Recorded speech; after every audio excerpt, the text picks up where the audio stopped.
Good evening, everyone. I'm Diwan. He's Yogesh. We are from VMware.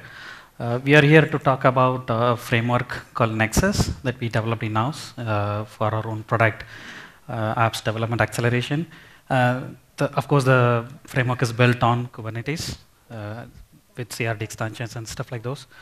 The idea of this framework is to deal with the challenges involved in application state and API that each one of us as product developer goes through.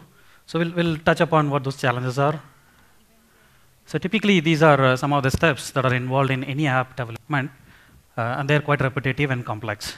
As example, you start with defining your object model for your app, and this model is usually involving a relationship in a hierarchical fashion, and then you want to be instantiating such an object model and run it somewhere, right? And one thing to note there, if your object model is going to be leveraging CRDs, CRDs do not support inherently a way to relate objects hierarchically, right? So and then moving on, you also need to deal with API specifications, defining them, implementing them in a way that's enterprise grade, and roll that out in an environment for you, right? And often you also need to support various forms there, like consumers would want to use REST APIs, treat them as REST resources, your application objects. In certain cases, since they are CRDs, they also expect kubectl way of interacting with your object model. And there is also GraphQL that allows you to easily do a lot of tree-based querying on your object graph. And then finally, you need to run these data model and APIs in an environment, in a SaaS world, typically in a multi-tenant fashion, fairly isolated from each other, yet provide controls like RBAC, API routing, copying data across classes, etc. And there could be many more, right? And ideally, this is not easy. And if you have to repeat this for every product and app, you're going to be spending cycles on these. These are value definitely for sure, but they are indirect, do not directly relate to the business values. So rather, we want to simplify these for app developers in a way they can focus on delivering features and business value. And the way we do that through Nexus is going to expect you from app team, say, set of specifications that will cover the object model, the relationship between those objects, API specifications, etc. Feed that into a compiler that Nexus provides, which will generate those bunch of artifacts, including, say, SDK that your reconciler and app code can use to interact the data model, and all the other API, REST API, GraphQL, all standing up for you.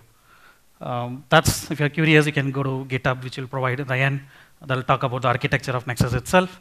And one thing to note again, here in the CRD portion that I touched upon, Nexus solves that problem, right? These are CRDs. If you want, you can interact with them through kubectl, but we also achieve relationship between those CRs. So here are some coordinates, and there is this playground in the GitHub you'll find that will easily allow you to go through a guided step-by-step if you want to try Nexus for your own app. I do encourage try that, and if there are issues, feel free to file issues, and of course, contributions are welcome. With that, I'll hand off to Yogesh, who will quickly show some samples that are there in the playground, and I'll kind of make you some more comfortable once you see the code. Sure, thanks, Diwan. So we are talking about the app intent. So what does app intent necessarily mean? So app intent is necessarily the object model and how you define the APIs. So here is how we define the app intent via Golang structs. So Nexus uses Golang structs to get this API app intent. So it's generally a data struct, and each data node is represented by a struct, and you can represent the hierarchical relationship between each structs, that is each nodes, by a Nexus annotation, and these are the hierarchical data structures. And then if you want to enable REST, a call for the particular data node, you can also enable the REST API spec. Like you can say what all the APIs you want to expose for that data node, and you can give your REST spec accordingly.